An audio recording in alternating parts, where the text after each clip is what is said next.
Circulation is the first thing the nervous system feels, but the last thing systems ever design. It is the architecture of movement, the way people travel through space, the paths they take without thinking, and the patterns that either stabilize or destabilize the entire environment. Most systems treat movement as incidental. Behavioral architecture treats movements as structural because every step, every turn, every crossing point either absorbs load or creates it. Circulation is not about getting from one place to another. It's about what the nervous system must carry to make the movement possible. Episode 12 is where we expose how movement patterns create predictability or collapse it. Every environment has a movement pattern. Most environments don't know they have one. Circulation is the architecture of how people move through space. The paths they take, the speed they travel, the way energy flows, and the way stability is either reinforced or lost. Circulation determines where the tension accumulates, where attention scatters, where conflict emerges, where regulation breaks, where predictability forms, where predictability collapses. When circulation is unstable, movement becomes reactive. People collide with instability. They cross unpredictable paths. They enter zones of compression without warning. And systems call it behavior. They call it impulsivity. They call it non-compliance. But circulation is not behavioral. It's architectural. Movement follows design. And when design is unclear, movement becomes chaotic. Circulation is the nervous system's first map of the environment. If the environment is unstable, the system becomes unstable. Every space has pathways, the routes people take to get from one zone to another. Stable pathways include clear direction, consistent width,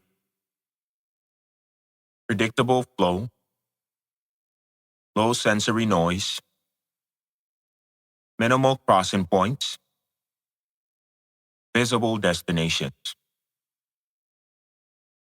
Unstable pathways include bottlenecks, blind turns, unpredictable intersections, sensory spikes, inconsistent width, unclear destinations. When pathways are stable, movement slows, breathing regulates, attention settles. The environment carries the load. When pathways are unstable, movement accelerates. Scanning increases. Bracing begins. The person carries the load. This is why some hallways escalate. This is why some rooms feel chaotic. This is why some transitions always break down. Pathways are not neutral. They either distribute load or concentrate it. Every environment contains zones. areas that either stabilize or destabilize the system. Stability zones include low sensory input, predictable movement, clear sight lines, consistent spacing, anchored positioning. Instability zones include high sensory input, unpredictable movement, visual clutter, compressed spacing, unstable positioning. Most systems treat instability zones as behavioral hotspots. Behavioral architecture treats them as architectural failures. When zones are stable, people regulate without effort. When zones are unstable, people compensate without choice. This is why escalation appears random. It is not random. It is zonal. The environment is either absorbing load or generating it. Every room has a speed. Some rooms move fast. Some rooms move slow. Some rooms shift speed unpredictably. Speed is shaped by sensory density, facial compression, movement frequency, transition timing, staff pacing, environmental clarity. When the speed of the room is predictable, the nervous system synchronizes. People move with the environment, not against it. When the speed of a room is unpredictable, the nervous system desynchronizes. People move in conflict with the environment, not in alignment with it.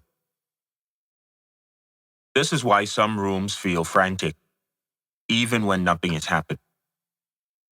The speed is unstable, the pacing is inconsistent, the environment is out of rhythm.